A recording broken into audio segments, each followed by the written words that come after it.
Imagine for a second that you've reached like the absolute peak of spiritual enlightenment. You've achieved total inner peace, your mind is completely free of all that self-deception, and you have zero emotional baggage. Right, the ultimate goal. Exactly. Yeah. And then you sit down at your computer, you open up a brokerage account to day trade some stocks, and suddenly you find yourself completely consumed by financial greed. Which just sounds so backwards, right? It really does. But according to the source material we are unpacking today, those two things don't just coexist. They're actually the reality of what genuine wisdom looks like. Yeah, and I think we carry this incredibly persistent, like, deeply ingrained cultural blueprint of what enlightenment is supposed to look like from the outside. Oh, totally. The monk on the mountain? Yes, the expectation is always someone sitting in a lotus position on some misty mountain, draped in these flowing robes, speaking in cryptic riddles and, permanently insulated from the annoyances of modern life. Like you're just floating above it all. Right. But today's source material, which is this highly personal, fiercely analytical reflection essay, it systematically tears that entire stereotype apart. It really does. It's fascinating. The author basically presents a manifesto on the true end goals of religion, spirituality, and this concept known as non-duality. They're arguing that we have entirely confused the outer costume of enlightenment with its actual, neurological and psychological essence. Okay, let's unpack this. Because I think if you've ever felt, alienated by strict spiritual routines or maybe suffocated by rigid religious dogma, this is for you. Oh, absolutely. Or even just exhausted by the pressure to perform mindfulness in a very specific, aesthetically pleasing way. Yes, exactly. The whole performative aspect of it.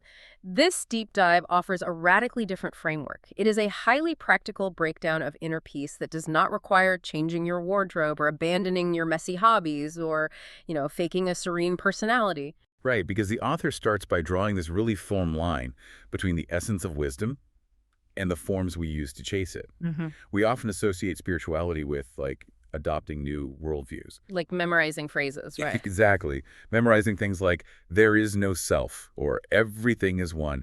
Or maybe we take up Zazen, which is traditional seated Zen meditation, or we commit to daily prayer. But the text classifies all of those things merely as forms, right? Right. They are cultural, historical, or personal entrances, but they are not the actual destination. So the destination itself, it's described more as a state where a person is simply no longer driven by inner friction or reactive patterns or self-deception. Exactly. It's like an internal operating system where reality is met directly without your mind constantly generating this thick layer of static. And what I love is that rather than relying on mystical or abstract jargon, the author frames this shift through a fascinating neuroscientific lens. Yeah, that part is so crucial. They describe it as a reconfiguration of self-reference, salience, reward prediction, and bodily reactivity. Let's actually break down the mechanics of what that means, because I think it completely demystifies the entire concept of awakening. Please do. So take self-reference. In neuroscience, there is a brain network called the default mode network. Right, the DMN. Exactly. Yeah. And it is highly active when we are daydreaming or ruminating or thinking about ourselves in the past and future. It's basically the narrator in your head. Always chattering away. Yes. And then you have salience, which is your brain spotlight. It constantly scans the environment to decide what actually matters. So for an average person, how does that play out? Well, for an average person, anything that threatens their ego or their self-image gets a massive, blinding blast of salience. Ah, I see. Like if someone sends a slightly passive-aggressive email. Exactly. Someone sends that email, and the salience network treats it like a literal physical threat. Right. It triggers bodily reactivity, an elevated heart rate, tight shoulders. You get this huge rush of cortisol. Right, over an email. So the text is arguing that true awakening is simply a structural shift in those specific mechanisms. That's the core of it, yeah. The brain just stops obsessing over its own self-narrative. The salience network stops hyper-fixating on defending the ego. And the physical body stops reacting to everyday inconveniences as if they were life-or-death survival scenarios. Exactly. And the words we use to describe this, whether a religion calls it salvation or a spiritual tradition calls it awakening, or modern philosophy calls it non-duality. Well, I mean, non-duality is just the fading of the mental boundary between the self and the rest of the universe. Right. But they're all just pointing to that exact same internal reduction in friction. The danger arises when we confuse the specific entrance for the universal goal. Like assuming everyone needs to do the exact same practice. Right. A practice like zazen or reciting mantras might work perfectly to lower that neurological friction for one person. But because it worked for them, they assume it's like a universal law of human consciousness, and they try to enforce it on everyone else. Think of it like wearing someone else's prescription glasses. Oh, that's a great way to look at it. Yeah, you might find a phenomenally crafted pair of lenses completely perfect for correcting the vision of the person who made them. But you put them on, and because the physical distance between your pupils is different, or because your astigmatism is different, The room just starts spinning. exactly, you get a massive migraine, the glasses are the spiritual form, your eyes are your unique subjective structure. If the form does not match your structure, the practice does not clarify reality. It literally just becomes painful noise. What's fascinating here is that the author introduces a concept for what happens when we force ourselves to wear those mismatched glasses. They call it decorating suffering. Decorating suffering. Wow. Yeah. Instead of actually reducing our internal friction, we use a spiritual identity to mask it. Can you give an example of how that works? Sure. Consider someone who harbors a deep, unresolved fear of rejection. They might adopt the persona of an endlessly serene, detached spiritual practitioner. Right, playing the part. Exactly. The underlying fear is still firing in their nervous system, but now they have to exert a massive amount of, metabolic and cognitive energy to suppress that fear and maintain the serene costume. So they're still suffering. They are still suffering, perhaps even more than before, but the suffering now has a wholly disciplined aesthetic. It's just a highly sophisticated form of self-deception. So if the outward appearance of serenity can just be a costume, I mean, if the person sitting quietly in meditation might actually be burning up massive amounts of energy just to suppress their anxiety and look holy light, how do we actually spot someone who has figured this out? That's the big question. Right. How do we find genuine wisdom if the aesthetic is a lie? Well, the author points to a massive observation bias in how we look for wisdom. We just assume spiritual people are the ones talking about spirituality. Which makes sense on the surface. Right. People who speak in religious terms are easy to find in churches. Mm-hmm. People who use non-dual language are easy to find at meditation retreats. But someone who has genuinely achieved a state of near-zero internal friction has no psychological need to announce it. They aren't constantly posting about it. Exactly. They do not put enlightened in their social media bio.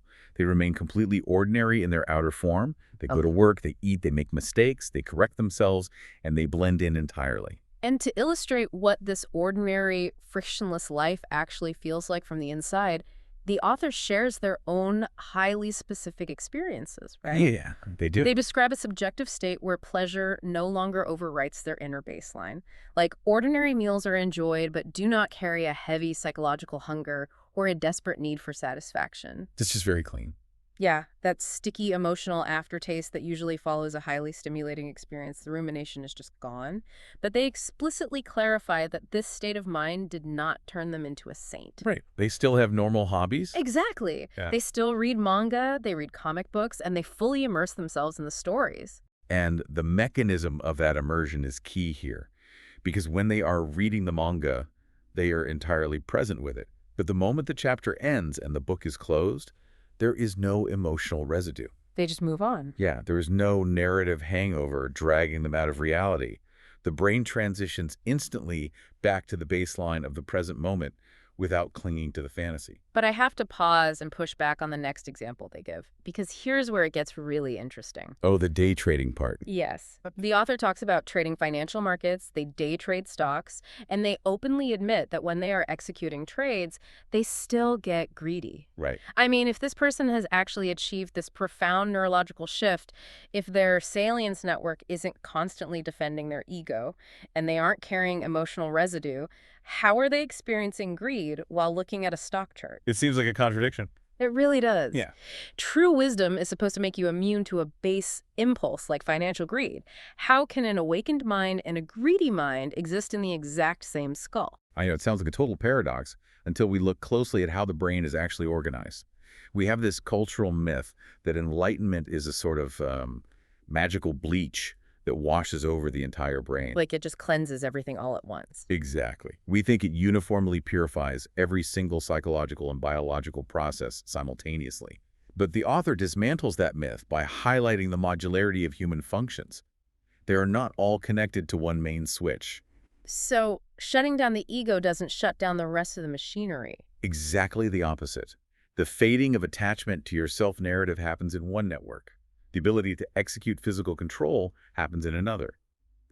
And reward prediction, the system that constantly calculates expected outcomes versus actual outcomes to keep you alive, that happens in deep brain structures like the basal ganglia and the striatum. Okay, getting into the heavy neuroscience again. Just a bit.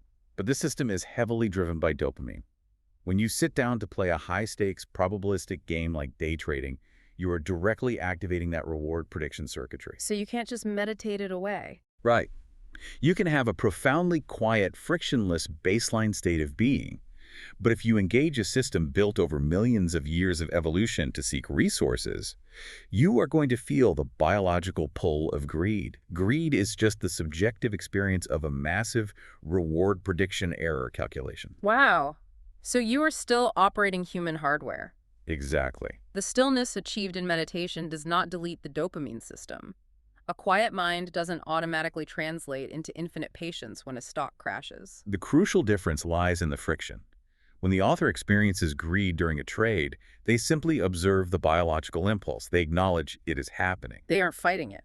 Right. What they do not do is build a massive self-justifying narrative around it. They do not lie to themselves and pretend they aren't feeling it, just to protect a fragile, quote-unquote, spiritual self-image. So they aren't decorating their suffering. Exactly. They don't beat themselves up for failing to be perfectly detached.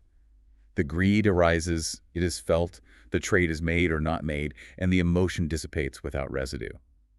The internal mode of operation has changed, but the ordinary human functions remain completely intact.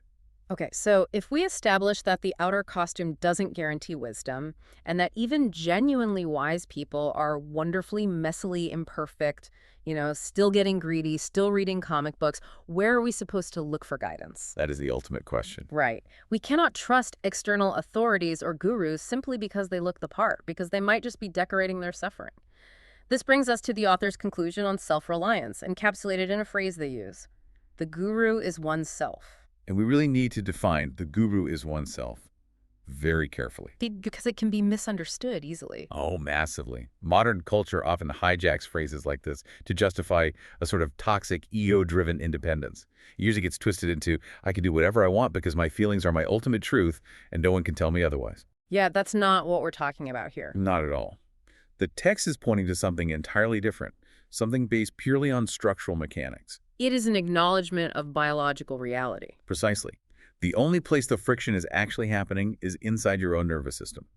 Therefore, the only place you can verify if a method or practice is actually reducing that friction is inside your own nervous system. That makes total sense. External teachers, ancient books, and historical traditions are incredibly useful as reference points or as a map, but you cannot outsource the final verification. You have to do the work yourself. Exactly.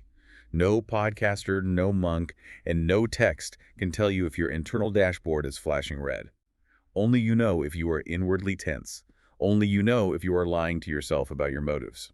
The essay states that as you progress in paying attention to your own structure, self-deception eventually becomes impossible. You simply cannot hide behind stories anymore. Right. The illusions just fall away. Yeah. You can no longer tell yourself, well, I'm following the exact teachings of this famous meditation master, so I must be making progress. If your actual moment-to-moment reality is filled with anxiety and reactive anger, external authority loses its power to override your direct experience. And the author understands this deeply, which is why they explicitly state they have no desire to force their specific subjective experience onto anyone else. They completely refuse to universalize their path. They know it won't work for everyone. Right. If they tried to turn their specific reduction of friction into a rigid doctrine for everyone, they would just be handing out their specific prescription glasses, fully aware it would cause migraines for people with different subjective structures. And the text includes a fascinating thought experiment about what it would look like if the author were to share this knowledge on a practical scale. Yeah, if they were to turn it into a business. Exactly. If they were to turn this into a business, they are adamant they would not be selling salvation or enlightenment or ultimate truth. They would not position themselves as a guru demanding followers. They describe a much more grounded approach. It would function like a normal business, providing a highly specific utility. Like consulting almost. Kinda, yeah. Yeah. They would offer a framework for observing inner tension. They would provide a language to help people articulate and reduce their own self-interference. That's incredibly practical. It really is. They view the role not as a savior, but simply as an observer, a translator, or a structural organizer. It's about providing tools for individuals to map their own minds without wrapping those tools in mystical packaging. So what does this all mean? I feel like this entire deep dive is just a massive reclaiming of personal agency. Absolutely. The core message is that the verification of your own mind is entirely your responsibility. You cannot hand over the keys to your inner peace to a self-help empire or a spiritual leader. You have to be the one to look at the engine of your own consciousness and diagnose whether it is running smoothly or tearing itself apart with friction. And if we connect this to the bigger picture, when we view this against the backdrop of the modern self-improvement and spiritual industries, the contrast is just stark. Oh, completely. It's night and day. We are constantly inundated with guaranteed step-by-step methods promising ultimate optimization or permanent bliss. But this source material offers a radically non-religious, non-spiritual analysis of wisdom. It respects the immense variability of human structures. It's not one size fits all. Right. It treats different traditions like Buddhism, Stoicism, non-duality, not as absolute unquestionable truths, but simply as translation systems.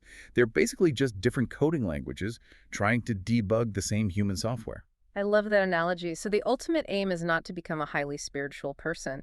The aim is to stop lying to your own structure. Exactly. To systematically reduce the unnecessary friction so you can respond to reality exactly as it is, rather than exhausting yourself fighting for how your ego wishes it was. And the value here lies entirely in naturalness. The only metric of success that actually matters is finding what genuinely fits your unique subjective structure. There is no audience to perform your wisdom for. The costume does not matter. There is only the undeniable reality of your own direct experience. That brings us to a deeply liberating conclusion, I think. If a spiritual practice or a self-improvement routine or a heavy dogma feels like painful, exhausting noise in your life, you have full permission to drop it. Yes, let it go. If the glasses give you a headache, take them off. Your completely ordinary life with your messy hobbies, your daily mistakes, and your mundane tasks, that is the ultimate laboratory for observing your own internal friction. You do not need to retreat to a mountain to figure out how your mind works. No, you don't. The ordinary world provides all the necessary feedback. Every interaction, every frustration, and every moment of greed or joy is just data showing you where your structure is still catching and where it is flowing smoothly. And because of that observation bias we unpacked earlier, the people who have actually mastered this flow do not wear a costume. They really don't. They don't announce their lack of friction to the world. They just blend seamlessly into the background of everyday life. So tomorrow, as you go about your routine, take a look around. Consider the barista handing you your morning coffee, or the coworker sending you a deeply mundane email about a spreadsheet. How might the people you interact with every single day be experiencing a radically frictionless, entirely peaceful internal reality while looking completely, totally ordinary to you?